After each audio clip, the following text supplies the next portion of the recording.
നിറഞ്ഞൊഴുകുമി അനുഗ്രഹം എൻ പാപവും ശാപവും ഒഴുകി ദൂരയാ ഞാൻ സൗഖ്യമാ നീതിയാ ദൈവ പൈതലാ യേശുവിൻ സ്വന്തമായി തീർന്നു ഞാൻ എന്നെന്നും കവിഞ്ഞൊഴുകുമി അനുഗ്രഹം നിറഞ്ഞൊഴുകുമി അനുഗ്രഹം. Heavenly feast mission months.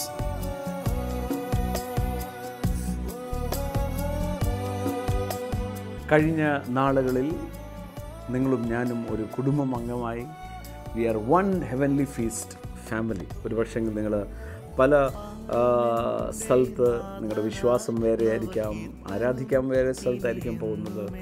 പക്ഷേ പലരും പറഞ്ഞു കേട്ടിട്ടുണ്ട് ടി വി പ്രോഗ്രാമാണ് ഞങ്ങളുടെ ഓക്സിജൻ. ഞങ്ങളുടെ ഓരോ ദിവസത്തിലെയും ഓക്സിജൻ സപ്ലൈ കിട്ടുന്നത് ടി വി പ്രോഗ്രാമിലൂടെ. പ്രിയപ്പെട്ടവരെ, നിങ്ങളും ഞങ്ങളും ഒന്നിച്ച് പ്രാർത്ഥിക്കുകയും കൈകോർക്കുകയും ചെയ്തുകൊണ്ട് നമ്മുടെ പല ടി വി പ്രോഗ്രാമുകളിലൂടെയും അനേകം മദ്യപാനികൾ രൂപാന്തരപ്പെട്ടു. ആത്മഹത്യയ്ക്ക് ഒരുങ്ങിയിരുന്ന കുടുംബങ്ങൾ കർത്താവിലേക്ക് വന്നു. നിങ്ങൾ പല സാക്ഷ്യങ്ങൾ കേൾക്കുന്നുണ്ടല്ലോ. ഈ ടി വി പ്രോഗ്രാമിനെ കർത്താവ് ഉപയോഗിച്ചു. ഞങ്ങൾക്ക് സന്തോഷമുണ്ട്. നമ്മുടെ ഈ ടി വി പ്രോഗ്രാമുകൾ പലരും സ്പോൺസർ ചെയ്യാൻ മുമ്പോട്ട് വരുന്നതുകൊണ്ട് ഇത് നടക്കുന്നത്. പ്രിയമുള്ളവരെ, ഈ ടി വി പ്രോഗ്രാം മുന്നോട്ട് ഓരോ പ്രോഗ്രാം മുമ്പോട്ട് പോകുമ്പോൾ ഒന്ന് channel has to be paid. ഇതിൻ്റെ പിന്നിൽ ഒരു വലിയ എക്സ്പെൻഡിച്ചറുണ്ട്. നിങ്ങളുടെ പ്രിയപ്പെട്ടവരുടെ ബർത്ത്ഡേയിൽ വേണമെങ്കിൽ നിങ്ങൾക്ക് ഇത് സ്പോൺസർ ചെയ്യാം. വെഡിങ് ആനിവേഴ്സറി, അങ്ങനെ നിങ്ങളുടെ one of your days that you celebrate, wedding anniversary, birthday, കുഞ്ഞിൻ്റെ ജനനം, അതിനകത്തൊക്കെ you can be a part by sponsoring this. മറക്കരുത്, ടി വി പ്രോഗ്രാമിന് ഇന്നും എവിടെയും നമ്മൾ പലയിടത്തും സുവിശേഷത്തിന് കടന്നു ചെല്ലാൻ പറ്റാത്തിടത്തും കടന്നു ചെല്ലാൻ പറ്റും. അനേകരെ വിടുവിക്കാൻ പറ്റും. ദൈവവചനത്തിലൊരു മനോഹരമായ വചനമുണ്ട്, അവർ ഐക്യപ്പെടാതെ എങ്ങനെ പ്രസംഗിക്കും. വാസ്തവത്തിൽ ഞങ്ങളെ ടി വി പ്രോഗ്രാം സ്പോൺസർ ചെയ്യുമ്പോൾ ഐക്യ ചെയ്യും. ആൻഡ് ഐ നോ ഈ ടി വി പ്രോഗ്രാം ഒരു ക്രൂസൈഡിനേക്കാളും വലുതാണ്. അതിൻ്റെ കാരണം ഒന്ന്, ഒരു ഫുട്ബോൾ ഗ്രൗണ്ട് നിറയുന്ന അത്രയും പേരല്ല ഇത് കാണുന്നത്. ലോകമെമ്പാടും പല രാജ്യത്തിലിരിക്കുന്നവരും ഗ്രൗണ്ടിലോട്ട് വരേണ്ട, വീട്ടിലിരുന്ന് ഈ വചനം ശ്രവിക്കുകയും അനുഗ്രഹം പ്രാപിക്കുകയും സൗഖ്യം പ്രാപിക്കുകയും ചെയ്യും. എൻ്റെ ഒരു വിശ്വാസമാണ് തോമസ് ബ്രദറും ഞാനും നിങ്ങൾക്ക് ജീവിതത്തിൽ ഒരു അനുഗ്രഹം. ഞങ്ങൾ സാധാരണഗതിയിൽ സാമ്പത്തികമായ ഒരു സപ്പോർട്ട്സും ഞങ്ങളുടെ മിനിസ്ട്രിയിലായിക്കോട്ടെ വിദേശത്തായിക്കോട്ടെ എവിടെ പോയാലും സപ്പോർട്ട് സർവീസ് ചെയ്യാറില്ല. ചർച്ചിനകത്തെ സപ്പോർട്ട്സും ഉണ്ട്. ടെലിവിഷൻ പ്രോഗ്രാം സൂര്യ നടക്കുന്നത് കോട്ടയത്തെ ഓഫറിങ്ങിനകത്തുനിന്ന് ഞങ്ങൾ സ്ട്രഗിൾ ചെയ്ത അത് സ്പോൺസർഷിപ്പ് ഓരോ ആഴ്ചയും നടത്തും. ഈ ഫോൺ നമ്പറുകളിൽ വിളിച്ചാൽ മതി. ആ ഫോൺ നമ്പറുകളിൽ നിന്ന് യു വിൽ ബി ഗൈഡഡ്. മാത്രമല്ല, നിങ്ങളുടെ പ്രിയപ്പെട്ടവരോടും പറഞ്ഞു ഇത് കാണണം, പ്രാർത്ഥിക്കണം. നിങ്ങളെയും നിങ്ങളുടെ തലമുറയും കർത്താവ് മറക്കത്തില്ല. സ്വർഗത്തിലും പ്രതിഫലമുള്ള വലിയ ശുശ്രൂഷയാണ്. ഈ ദിവസങ്ങളിൽ ശക്തമായി പ്രാർത്ഥിക്കണം. ഈ ടെലിവിഷൻ പ്രോഗ്രാം ഇനിയും പല ഭാഷകളിലൂടെ ഞങ്ങൾ പല ചാനലിൻ്റെയും പ്രവർത്തനം നിർത്തേണ്ടി വന്നു ഭാഷകളിൽ. നമ്മളിതെല്ലാം കൂടെ ചെയ്താൽ ഈ പുതിയ കാലത്ത് ഈ ശുശ്രൂഷ ഏറ്റവും എഫക്റ്റീവായി മുമ്പോട്ട് കൊണ്ടുപോകാൻ സാധിക്കും.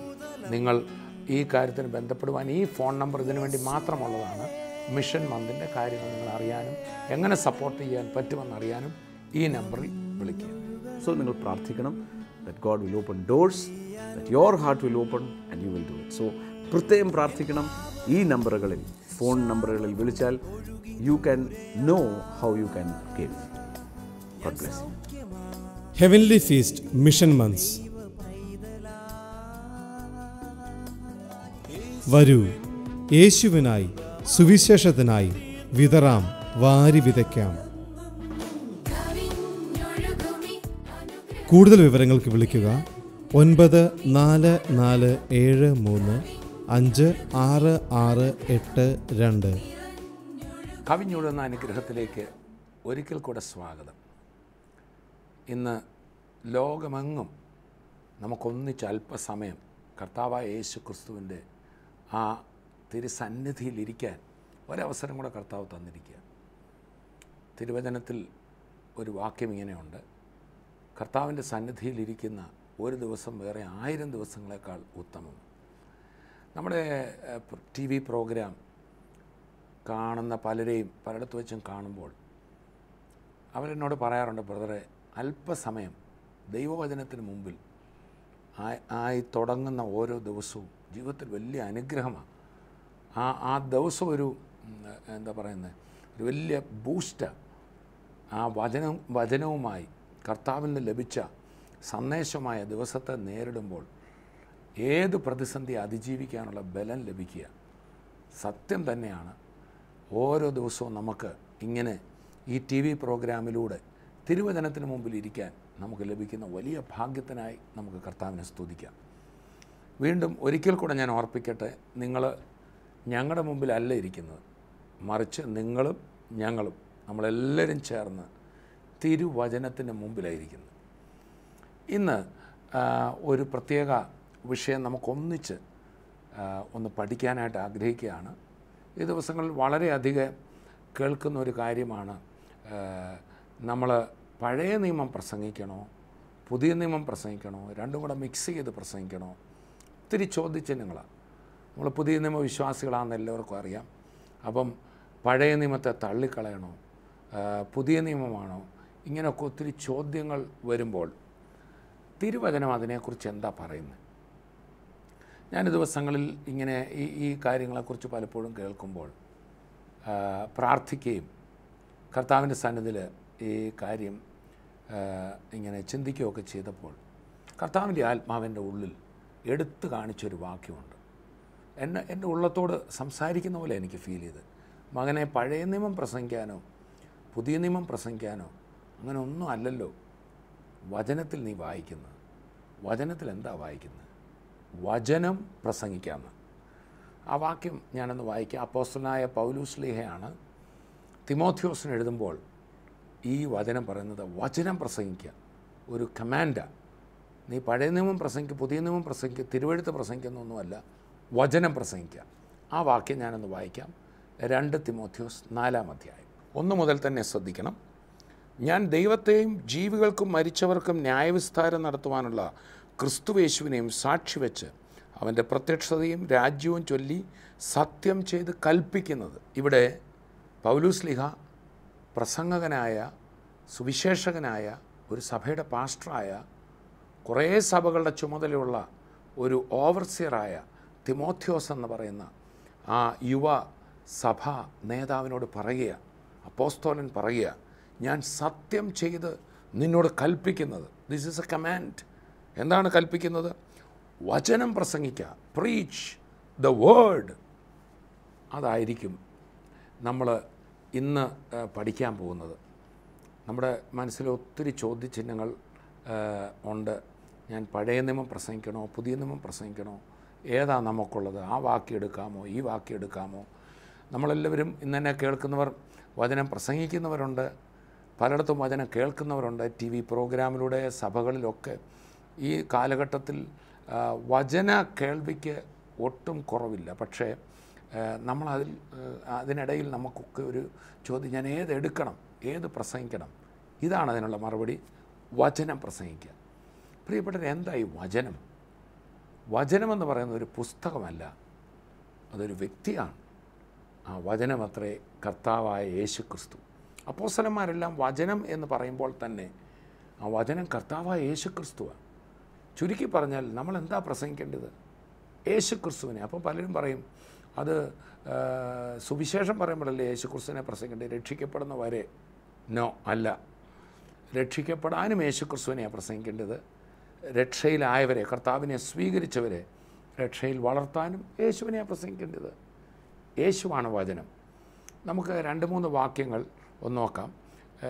ദൈവവചനമെന്ന് പൗലോസ്ലീഹ ഒരു ഭാഗത്ത് എബ്രായർ ലേഖനം 4:12 ദൈവത്തിൻ്റെ വചന ഇരുവായ്ത്തലുള്ള ഏത് വാളിനേക്കാളും മൂർച്ചയുള്ളതാണ് എന്ന് പറയുന്നൊരു വാക്യം എല്ലാവർക്കും പരിചിതമാണ്. ഞാനൊന്ന് വായിക്കാം. എബ്രായർ 4:12 ശ്രദ്ധിക്കുക.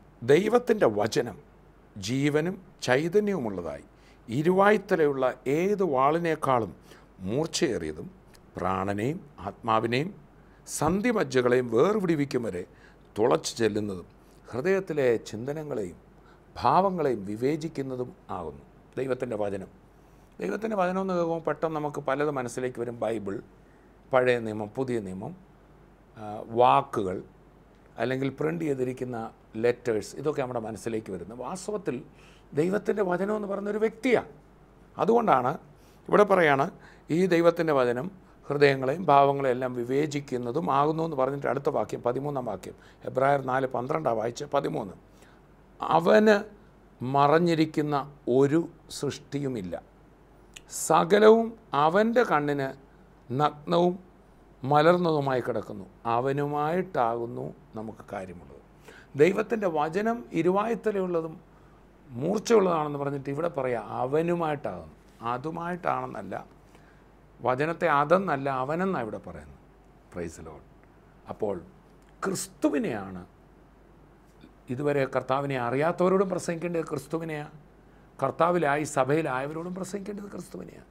അതാണ് അപ്പോസ്തലന്മാർ പ്രസംഗിച്ചത്. നമ്മളിങ്ങനെ വായിക്കുന്നു, ആദിമസഭ അവർ കൂട്ടായ്മ ആചരിച്ചു, അപ്പോസ്തലന്മാരുടെ ഉപദേശം കേട്ടു. അപ്പോസ്തലന്മാരെന്നാ ഉപദേശിച്ചേ? അപ്പോസ്തലന്മാർ ക്രിസ്തുവിനെയാണ് പ്രസംഗിച്ചത്. നമുക്ക് ഇനിയും 1-2 വേദഭാഗങ്ങൾ കൂടെ നോക്കാം. എല്ലാവർക്കും അറിയാവുന്ന ഒരു വാക്യമാണല്ലോ യോഹന്നാന്റെ സുവിശേഷം 1-ാം അധ്യായത്തിൻ്റെ ആദ്യ വാക്യം.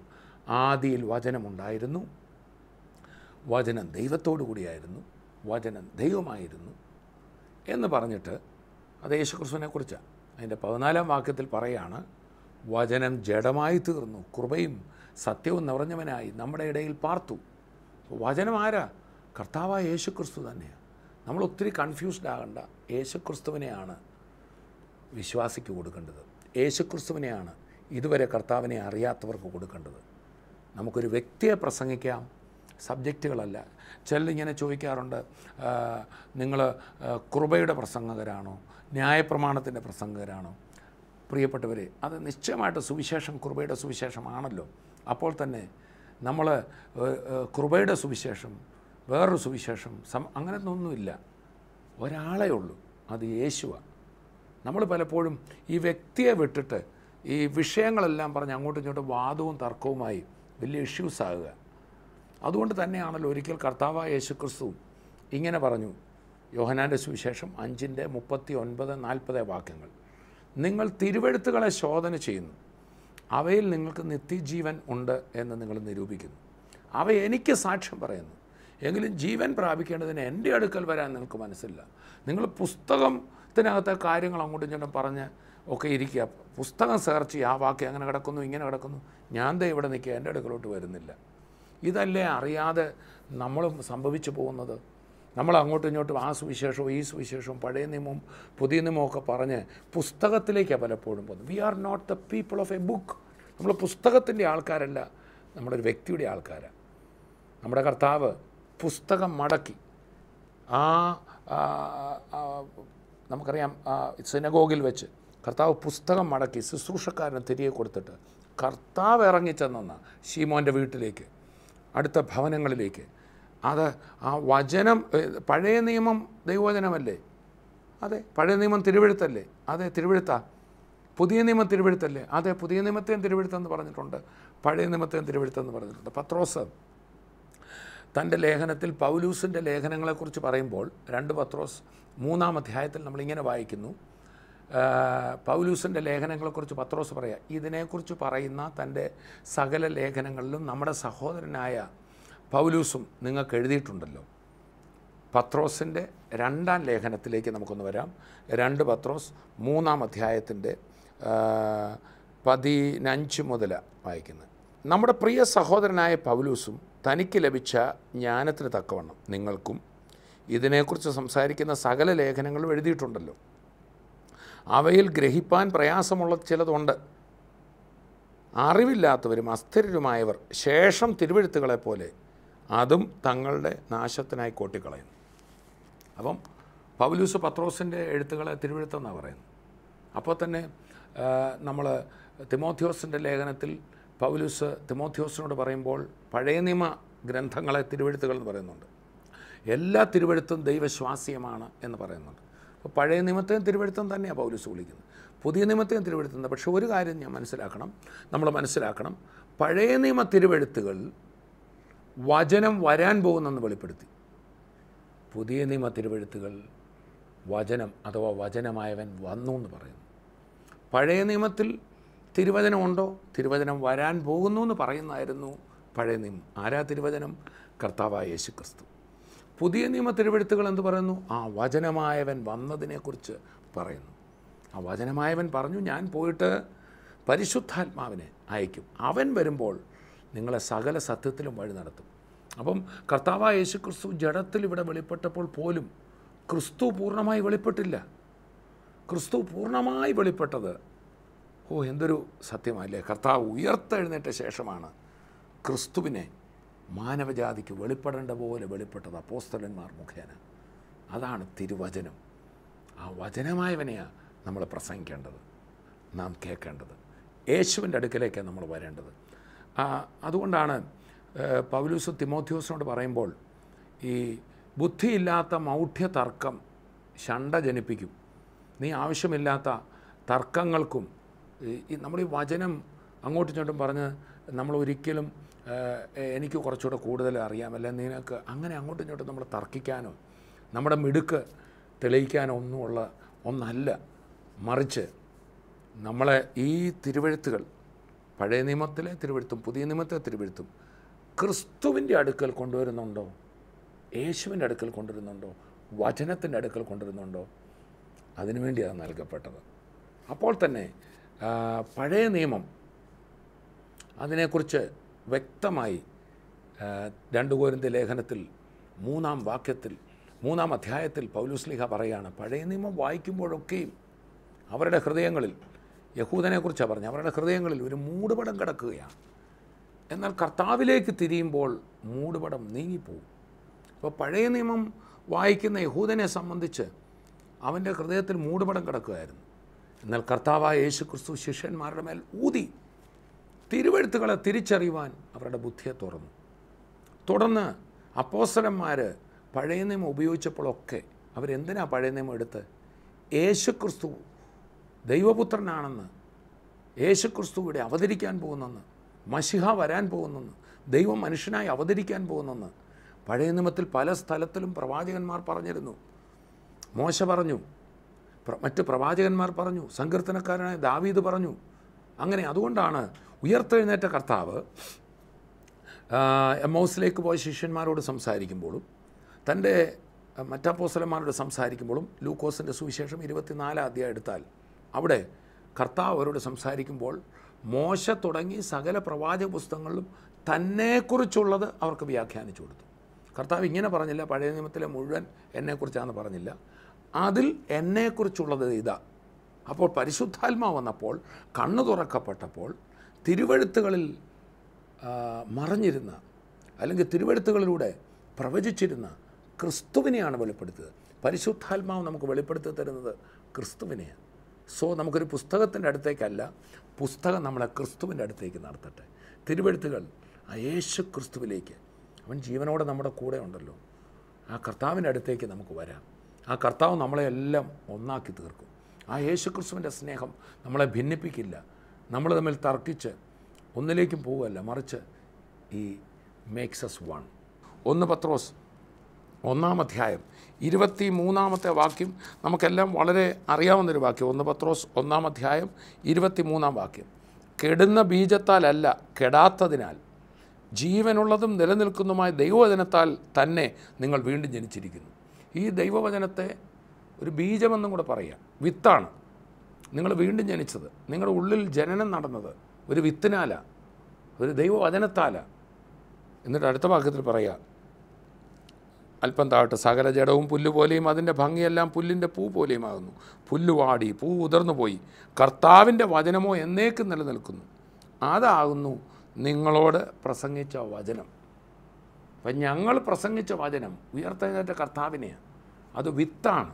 അത് വിശ്വസിക്കുമ്പോൾ ക്രിസ്തു നമ്മുടെ ഹൃദയത്തിൽ വരികയാണ്, നമ്മൾ പുതിയ സൃഷ്ടികളായി തീരുകയാണ്. ഇനി അതിൻ്റെ അടുത്ത വാക്യത്തിൽ ഇപ്പോൾ ഒരാൾ കർത്താവിലേക്ക് വരുന്നത്, വിശ്വാസത്തിലേക്ക് വരുന്നത് ഈ വചനത്താലാണ്. വചനമാകുന്ന ബീജം ഉള്ളിൽ ചെന്ന് ഇനി ആൾ വളരുന്നതോ, അതിൻ്റെ അടുത്ത വാക്യം, ആകയാൽ സകല ദുഷ്ടതയും എല്ലാ ചതിവും വ്യാജഭാവവും അസൂയയും എല്ലാ നുണയും നീക്കിക്കളഞ്ഞ് ഇപ്പോൾ ജനിച്ച ശിശുക്കളെപ്പോലെ രക്ഷയ്ക്കായി വളരുവാൻ വചനമെന്ന മായമില്ലാത്ത പാൽ കുടിപ്പാൻ വാഞ്ചിപ്പിൻ. പഴയ നിയമം പുതിയ നിയമം ഒന്നും ഇവിടെ പറയുന്നില്ല. വചനം കുടിപ്പാൻ വാഞ്ചിപ്പിൻ. ഇപ്പം ജനിച്ചത് വചനത്താലാണെങ്കിൽ വളരുന്നത് വചനത്താലാണ്. അതേതാണ് ആ വചനം? അടുത്ത വാക്യത്തിൽ, കർത്താവ് ദയാലുവെന്ന് നിങ്ങൾ ആസ്വദിച്ചിട്ടുണ്ടല്ലോ. പാല് കുടിക്കാൻ പറഞ്ഞിട്ട് ഇപ്പോൾ ഇവിടെ പറയുകയാണ് ടേസ്റ്റ്, ഇംഗ്ലീഷിൽ ഇങ്ങനെ taste that the Lord is good. കർത്താവിനെ ടേസ്റ്റ് ചെയ്യാൻ. അപ്പോൾ ഈ വചനമാരാ? കർത്താവ് തന്നെ. അപ്പോൾ ഒരു വ്യക്തിയെ കർത്താവിലേക്ക് നടത്തുമ്പോൾ ഒരു സുവിശേഷ പ്രസംഗകൻ എന്താ പ്രസംഗിക്കേണ്ടത്? ദാവീദിൻ്റെ കഥയല്ല, മോശയുടെ കഥയല്ല, അല്ലെങ്കിൽ യേശുക്രിസ്തു കുറേ അത്ഭുതം അടയാളം ചെയ്തു എന്ന് മാത്രമല്ല, അവൻ ഉയർത്തെഴുന്നേറ്റ് ജീവിക്കുന്നു. അതുകൊണ്ടാണ് അപ്പോസ്തല പ്രവൃത്തികളിലെ എല്ലാ പ്രസംഗത്തിലും യേശുക്രിസ്തുവിൻ്റെ മരിച്ച് അടക്കപ്പെട്ട് ഉയർത്തുന്ന അപ്പോസ്തലന്മാർ പ്രസംഗിച്ച് 10ഓളം പ്രസംഗങ്ങൾ അപ്പോസ്തല പ്രവൃത്തിയിലുണ്ട്. അവിടെ എല്ലാ പ്രസംഗത്തിലും അവൻ്റെ പുനരുത്ഥാനത്തിൻ്റെ സാക്ഷിയായി യേശു ഉയർത്തെഴുന്നേറ്റു. ഇത് വിശ്വസിക്കുന്ന നിമിഷം വിശ്വസിക്കുന്ന വ്യക്തിയുടെ ഉള്ളിലേക്ക് ക്രിസ്തു വരികയാണ്. ആ വ്യക്തിക്ക് വീണ്ടും ജനനം ഉണ്ടാകുകയാണ്. അതാണ് ഇവിടെ പറയുന്നത്, കെടുന്ന ബീജത്താലല്ല, കെടാത്തതിനാൽ ജീവനുള്ളതായ ദൈവവചനത്താൽ തന്നെ ആ വിത്തിനാൽ നിങ്ങൾ വീണ്ടും ജനിച്ചിരിക്കുന്നു. അതാണ് ഞങ്ങൾ പ്രസംഗിച്ച വചനം. അതാണ് ഞങ്ങൾ ഉയർത്തെഴുന്നേറ്റ ക്രിസ്തുവിനെയാണ് പ്രസംഗിച്ചത്. അതാണ് നിങ്ങൾ ജനിച്ചിരിക്കുന്നത്. ഇനി ആ ജനിച്ചവരോട് പറയുക, നിങ്ങൾ വളരണമല്ലോ. ഇനി യേശുവിനെ തന്നെയാണ്. അതുകൊണ്ടാണ് പ്രിയപ്പെട്ടവരെ കർത്താവ് പറഞ്ഞു, എന്നെ തിന്നുന്നവൻ എൻ മൂലം ജീവിക്കും. കർത്താവിനെ തിന്നാൻ പറഞ്ഞു. ഇവിടെ കർത്താവിനെ പാലായിട്ട് പറയുക, യേശുവിനെ ടേസ്റ്റ് ചെയ്യാനാണ് പറയുന്നത്. യേശുവിനെ ഭക്ഷിക്കുക എന്ന് പറഞ്ഞാൽ യഹൂദന്മാരെ ചോദിച്ചു, ഇവനെ പിടിച്ച് തിന്നാൻ പറ്റുമോ, ഇവൻ്റെ മാംസം തിന്നാൻ പറ്റുമോ? വാസ്തവത്തിൽ എന്താ? വാസ്തവത്തിൽ ഈ വചനം വരുമ്പോൾ ആ വചനത്തിൽ കൂടെ കർത്താവാണ് നമ്മളിലേക്ക് വരുന്നത്. നമുക്ക് ഒരിക്കൽ കൂടെ യേശു കർത്താവിൻ്റെ അടുക്കലേക്ക് വരാം. നമുക്ക് പുസ്തകത്തിലെ കുറേ കാര്യങ്ങൾ, അക്ഷരം കൊല്ലുന്നു, ആത്മാവോ ജീവിപ്പിക്കുന്നു, കുറേ അക്ഷരങ്ങളാക്കി വേണമെങ്കിൽ പുതിയ നിയമം പറയുന്നതും പഴയ നിയമം പറയുന്നതും ഒക്കെ കേവലം അക്ഷരങ്ങളാക്കി മാറ്റാൻ പറ്റും. കുറേ ഉപദേശങ്ങളാക്കി മാറ്റാൻ പറ്റും. നമ്മളൊരു ഉപദേശത്തിൻ്റെ അടുക്കലേക്കല്ല വന്നിരിക്കുന്നത്. നമ്മുടെ സഭയ്ക്ക് എത്ര ഉപദേശമുണ്ട്, എത്ര ടീച്ചിങ് ഉണ്ട്, ഇതൊന്നുമല്ല. ഓരോ ദിവസവും യേശുവിനോട് ചേർന്ന് ജീവിക്കുന്ന കർത്താവിൽ വളർത്തി യേശുവാകുന്ന വചനത്തെ ആ കർത്താവിൻ്റെ ദിവ്യ സ്വഭാവങ്ങളിൽ കൂട്ടാളിയായി ഓരോ വിശ്വാസി ക്രിസ്തു എന്ന തലയോളം സകലത്തിൽ വളരുവാൻ. പുതിയ നിയമത്തിലൊക്കെ പറയുന്ന വേദഭാഗം ക്രിസ്തുവിൻ്റെ പരിജ്ഞാനത്തിൽ വളരട്ടെ എന്ന്. നമുക്ക് കുറച്ച് വേദഭാഗങ്ങളോട് ഒന്നിച്ച് ചിന്തിക്കാം. സോ എന്നെ കേൾക്കുന്ന മുഴുവൻ പേരോടും ഞാൻ പറയട്ടെ, കർത്താവ് നിങ്ങളെ തിരഞ്ഞെടുത്തിരിക്കുക. നിങ്ങളൊരു സുവിശേഷകനാണോ, ഒരു പാസ്റ്ററാണോ, ഒരു ബൈബിൾ വിദ്യാർത്ഥിയാണോ, ഒരു ഏതെങ്കിലും ഒരു സഭയിൽ കടന്നു പോകുന്ന ഒരു വിശ്വാസിയാണോ? നമുക്കെല്ലാം ഒരു രക്ഷകനേ ഉള്ളൂ, യേശു മാത്രം. നമുക്കെല്ലാം ഉയർത്താൻ ഒരാനേ ഉള്ളൂ, അത് യേശു കർത്താവ് മാത്രം. നമ്മുടെ വചനങ്ങളിൽ കൂടെ, നമ്മുടെ പ്രസംഗത്തിൽ കൂടെ ക്രിസ്തുവോട് വെളിപ്പെടട്ടെ. സ്നേഹവാനായ കർത്താവിൻ്റെ കരം ജനങ്ങൾ കാണട്ടെ. ആ കരം നീളുന്നിടത്ത് രോഗികൾ സൗഖ്യമാവും. നമ്മളിങ്ങനെ വായിക്കുന്നു, കർത്താവിൻ്റെ വചനം സുവിശേഷകർ കടന്നുപോയി പ്രസംഗിച്ചു. അത്ഭുതങ്ങളാലും അടയാളങ്ങളാലും കർത്താവ് തൻ്റെ വചനത്തെ ഉറപ്പിച്ചു. നമ്മൾ വചനം പറയുമ്പോൾ അഥവാ ഉയർത്തെഴുന്നേറ്റ കർത്താവ് ജീവിക്കുന്നു, നിങ്ങളുടെ സമീപമുണ്ട് എന്ന് എവിടെയെങ്കിലും ആരെങ്കിലും പ്രസംഗിച്ചാൽ ആ വചനത്തെ കർത്താവ് ഉറപ്പിക്കും, അറ്റസ്റ്റ് ചെയ്യും, സീൽ ചെയ്യും. അതെ, ഇതാ എൻ്റെ വചനം, ഇതാ എൻ്റെ വചനമെന്ന്. പലരും അത്ഭുതങ്ങളെ അടയാളങ്ങളെ ഒക്കെ തള്ളിപ്പറയാറുണ്ട്. വചനം പറയാൻ വല്ല അത്ഭുതം അടയാളമാണോ? പ്രിയ സഹോദര, വചനം പറഞ്ഞാൽ, വചനമായവൻ ഒരിടത്ത് വെളിപ്പെട്ടാൽ, അവൻ പാലസ്തീനിൽ വെളിപ്പെട്ടപ്പോൾ വചനമായവൻ എന്തൊക്കെ ചെയ്തോ ഇന്നും വചനം വെളിപ്പെട്ടാൽ അതെല്ലാം സംഭവിക്കും. അന്ന് വചനമായവൻ രോഗികളെ സൗഖ്യമാക്കിയെങ്കിൽ ഇന്നും സൗഖ്യമാക്കും. ആ വചനമായവൻ ആ ഇരുവായുത്തലയുള്ള വാളിനേക്കാൾ മൂർച്ചയുള്ള വചനമെന്ന് പറയുമ്പോൾ വെട്ടാനാന്ന് തോന്നും. വെട്ടുകയല്ല, സ്നേഹത്തിൻ്റെ മൂർച്ചയാണത്. അത് ഹൃദയത്തിൻ്റെ ആഴത്തിലേക്ക് ഇറങ്ങും, ഭാരങ്ങൾ വെളിപ്പെടുത്തും, നിരാശകൾ എടുത്തു മാറ്റും. ആ വചനത്തിൻ്റെ സ്നേഹത്തിൻ്റെ കണ്ണുകൾ നമ്മുടെ അടുക്കലേക്ക് വരിക. ഞാൻ അവനെ പ്രസംഗിക്കുന്നതിൽ സന്തോഷിക്കുന്നു. തകർന്നൊരു വ്യക്തിയാണോ എന്നെ കേട്ടുകൊണ്ടിരിക്കുന്നത്? യേശുവേ, അങ്ങനെക്കായി ഉയർത്ത് ജീവിക്കുന്നു, എൻ്റെ ഉള്ളിലേക്ക് വരണമെന്ന് പറയുമ്പോൾ ക്രിസ്തു നിങ്ങളുടെ ജീവിതത്തിൻ്റേതായി മാറും. രോഗികളാണോ എന്നെ കേൾക്കുന്നത്? വചനം അയച്ച് കർത്താവ് സൗഖ്യമാക്കി എന്ന് വായിക്കുന്നു. അയച്ച വചനം ഏതാ? ബൈബിൾ അയച്ചെന്നല്ല, ജീവനുള്ള കർത്താവിനെ അയച്ച് സൗഖ്യമാക്കി. ഇന്ന് അതേ വചനമാണ് ഈ വാക്കുകളിൽ കൂടെ, ഈ വചനത്തിൽ കൂടെ അതേ യേശുവാ നിങ്ങളെ സ്പർശിക്കുന്ന. ക്യാൻസർ സൗഖ്യമാവും, ആ ബന്ധനങ്ങൾ അഴിയും, ആ കെട്ടുകൾ പൊട്ടും, ഭാരങ്ങൾ മാറും. നമുക്ക് പ്രാർത്ഥിക്കാം. കർത്താവായ യേശു ക്രിസ്തുവിൻ്റെ നാമത്തിൽ ഞങ്ങളിപ്പോൾ പ്രാർത്ഥിക്കുമ്പോൾ, അപ്പാ ഞങ്ങളിവിടെ കേട്ട ആ വചനം, യേശുവാകുന്ന വചനം, ഉയർത്തെഴുന്നേറ്റ് യേശുവാകുന്ന വചനം ഇന്ന് ഓരോ മക്കളെ സ്പർശിക്കുന്നതിനായി സ്തോത്രം. പാലസ്തീനിൽ ജഡമായി തീർന്ന വചനം നടന്നെങ്കിൽ ഇന്ന് ആ ഉയർത്തെഴുന്നേറ്റ കർത്താവ്, ആ വചനം കർത്താവെ മക്കളെ തൊടണമേ. ഹൃദയത്തിൽ ആ സമാധാനത്തോടിരിക്കുന്നവർക്ക് സമാധാനം കൊടുക്കണമേ. ഭാരത്തിലിരിക്കുന്നവർ വിടുതലാകട്ടെ. രോഗികളെ യേശുവിൻ്റെ നാമത്തിൽ ഇപ്പോൾ തന്നെ രോഗബന്ധനങ്ങളെ ശാസിക്കുന്നു. തലവേദനകൾ മാറട്ടെ, അസ്വസ്ഥതകൾ മാറട്ടെ. നെഞ്ചുവേദനയായി നാളുകളായി ഭാരപ്പെടുന്ന വ്യക്തി, കർത്താവ് നിന്നെ സൗഖ്യമാകും. യേശു ക്രിസ്തുവിൻ്റെ നാമത്തിൽ, യേശുവിൻ്റെ നാമത്തിൽ എല്ലാ ഭാരങ്ങളും മാറട്ടെ, എല്ലാ വ്രണങ്ങളും മാറട്ടെ, ആ ഓപ്പറേഷനുകൾ മാറിപ്പോകട്ടെ. കർത്താവെ ഞാൻ പ്രാർത്ഥിക്കുമ്പോൾ ഏത് ഭാരത്തിലാണോ എൻ്റെ മക്കളിരിക്കുന്നത്, നിങ്ങളുടെ കരം തൊട്ട് വിടുവിക്കുന്നതിനായി സ്വത്രം. വിദ്യാർത്ഥികൾക്ക് വേണ്ടി ഞാൻ പ്രാർത്ഥിക്കുന്നു. ജോലി ചെയ്യുന്നവർക്ക് വേണ്ടി, കർഷകർക്ക് വേണ്ടി, മറ്റ് വിവിധ ജോലി കാര്യങ്ങൾ ഇടപെടുന്നവർ, അവരുടെ അധ്വാനത്തെയും പ്രവൃത്തിയെയും അങ്ങ് അനുഗ്രഹത്താൽ നിറച്ച് മാനിക്കണം കർത്താവെ. അനുഗ്രഹിക്കുന്നു. പ്രാർത്ഥന കേട്ടതിനായി നന്ദി. യേശുവിൻ നാമത്തിൽ തന്നെ ആമേൻ. ആമേൻ. നമുക്ക് വീണ്ടും നമ്മൾ തുടരുകയാണ്. പഴയ നിയമം പ്രസംഗിക്കണോ, പുതിയ നിയമം പ്രസംഗിക്കണോ, കൃപ പ്രസംഗിക്കണോ, ന്യായപ്രമാണം പ്രസംഗിക്കണോ, വചനം പ്രസംഗിക്കാം, ആ വചനമായവനെ പ്രസംഗിക്കാം. അടുത്ത എപ്പിസോഡിൽ നമുക്ക് വീണ്ടും കാണാം. അതുവരെയും കർത്താവിൻ്റെ കൃപയിൽ നമ്മെ സൂക്ഷിക്കട്ടെ. I bless you in Jesus name. ആമേൻ. हमको सिखाए प्रेम की परिभाषा को,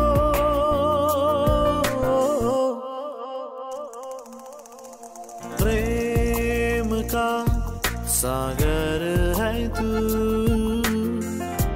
चांदी का राजकुमार है तू, चरण